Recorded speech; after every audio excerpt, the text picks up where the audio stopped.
Hi, I'm Elizabeth. I want to talk a little bit about meal planning. This is a strategy that I've used for years now, and it has been a lifesaver for me in so many ways at so many times. And I wanted to talk a little bit about it because I want to see if I can give you a few strategies that might work for you for meal planning, introduce you to a couple of the ones that have both worked for me or that have worked for people that I've been had worked with, and we'll go from there. So, my first question to you is, do you have a meal planning strategy? And if so, what is it? I'd love to learn more about the different strategies that people use and what makes them successful. I mean, there are as many different ways to meal plan as there are people, so there's definitely not one right way. You really have to find the way that works for you. But there are a ton of advantages to meal planning. So let's start listing them. So number one, it makes life a million times easier. Decision fatigue is a real thing. And at the end of the day, when it's 5 o'clock and you've got kids yelling and animals barking or meowing around you, and the eternal question, what's for dinner? Nobody wants to hear that. And the back and forth between, I don't know, well, I don't know, what do you want? Well, I don't know, what do you want? Meal planning is going to save you this decision fatigue.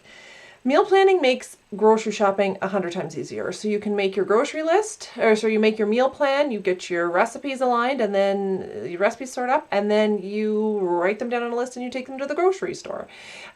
It's going to save you money at the grocery store because you're going to only buy what you need, and it's going to cut down on waste big time because you only buy what you need, right? So, but we've all been in the situation where we go to the grocery store and we pick up something exciting or new, and it sits in the back of the fridge because we don't know what to do with it or how to use it or hadn't thought ahead about what we're going to do with it.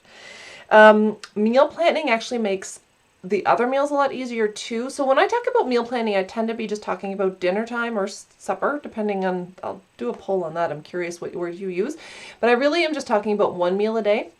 But for me, my meal plan, even though I only plan one meal a day, it also plans two because we do a lot of leftovers for lunches. So making extra, I mean, it only takes about 50% more effort to get twice as much food when you're making a meal. So you can have lots for leftovers and lunches the following day. The one other reason I really like meal planning is if you're an omnivore, you can really balance your meals. So you can plan to have 1 to 2 days of vegetarian meals a week. You can have 1 to 2 days of fish. You can have one meal of red meat a week, and then the rest can be chicken. There's a whole reason behind that. That'll be another topic for another time. But planning out the different meals and making sure that you're hitting all of the spots is a really great way to do it. So meal planning really shouldn't take that much time. It seems like it's going to be a big investment in time, but if you can find a system that works for you, you're going to be spending less than 15 minutes a week doing a meal plan and a grocery list, and I guarantee you it's worth more than that. Okay, so meal planning option number one, my recommendation for that is set aside a time every week, whether it's the day you go grocery shopping. So if you're going grocery shopping on a Saturday morning, maybe you're meal planning on a Friday evening, or maybe you do it in the middle of the week. Whatever time works for you, but set aside a time and think about what you're going to eat the following week. So literally do it 1 week at a time, easy peasy. You get your grocery list, you get all of that done, and you're off. That's it. It can be as simple as just getting into the habit of doing it once a week. Meal planning option number two. You start with a template, which I will provide. I've got an option here, so a template that I can share with you. So you start with a template, and it's a 4-week template. And you gather all of your meal planning resources, and you get your cookbooks and your blog posts and your recipes and your index cards, however you store your recipes. You put them all in one place, and you fill 28 meals, okay? This is going to take a longer time investment than just sitting down once a week. But you do that once, and you've got 4 weeks of meals that you can eat on rotation over and over and over again. It might sound repetitive, and it can be for some, but when you think about it, if you think about a meal like, let's say, spaghetti, for example, you're really only having spaghetti once every 4 weeks. And so it's actually not that repetitive for a lot of people. It's not too bad that they get tired of it. If you do get tired of it, the benefit of it is that you can revamp it in 3-4 months time.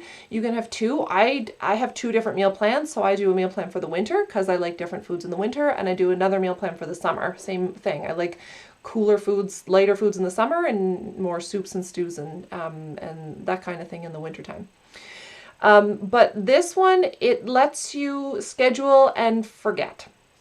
This is a way that we meal planned in my house for a long time, and I've tweaked it a lot since then, but it was hugely reliable for us, and I didn't have to think about what was for dinner for months at a time. Option number 3 is sort of my hybrid of the two. So this is what I currently use in my house because I've evolved my meal planning over the years. But I still start with my template. So I've got my 4-week template. But instead of assigning certain foods to each of those days, I assign categories. So again, this ties back into letting me make sure I'm getting 1 to 2 vegetarian meals a week. I'm getting 1 red meat meal a week. I'm getting 1 or 2 fish meals a week, and I'm getting, the rest might be chicken. So it lets me plan those, and I sprinkle them out so that I don't have necessarily 2 vegetarian meals back to back. But I plan those, and then I make a list. So I've got a running list of all of my favorite meals, all of my family's favorite meals, and under each category. So I've got a category for chicken meals, I've got a category for fish, I've got a category for vegetarian, I've got a category for red meat. I don't have this yet, but it would be really beneficial to set up a category for short meals, like meals that can be done in under 30 minutes. And so I add recipes as I find them. And so when we get a recipe in our family that we really love, it goes on the fridge, it goes on the final list.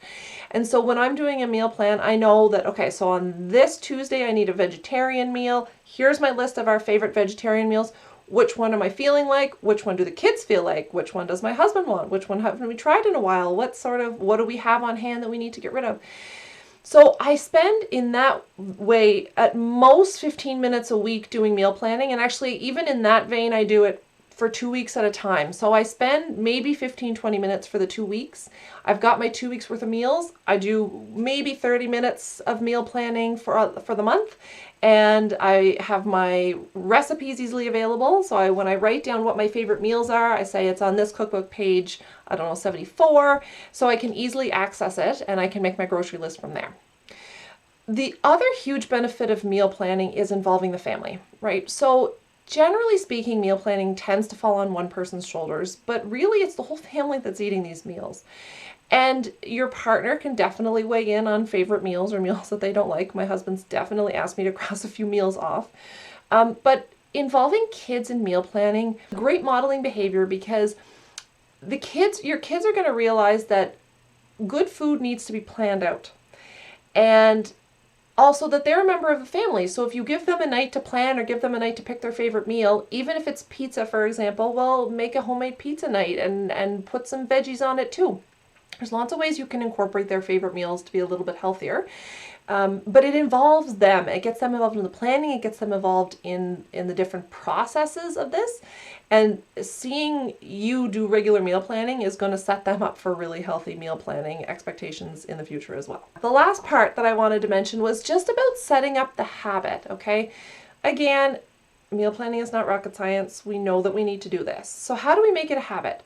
There's a couple of easier ways that you can do that. So number 1, put it in your calendar as a non-negotiable time every week, every 2 weeks, every month, however you want to do it. And that is your meal planning time, okay? And the calendar reminder will be there, and gradually you'll realize that every Friday evening you sit down after work and you do a meal plan, or whatever day. Maybe that's not your ideal activity on a Friday afternoon, but that's fine. But you sit down and you do that meal plan every time. So you'll start to get triggers in your mind that, oh, it's Friday means it's meal planning time. So number 1, set up a calendar reminder to really get into the habit on the same day of each week, month, whatever. Option number 2 is to associate planning your meals with a behavior or an activity that you already do. So one of the things, I don't find meal planning an overly strenuously mental activity sometimes. So if you're sitting down on the couch to watch TV, maybe you grab your recipe books or your recipes or whatever, and you do meal planning while you're watching TV.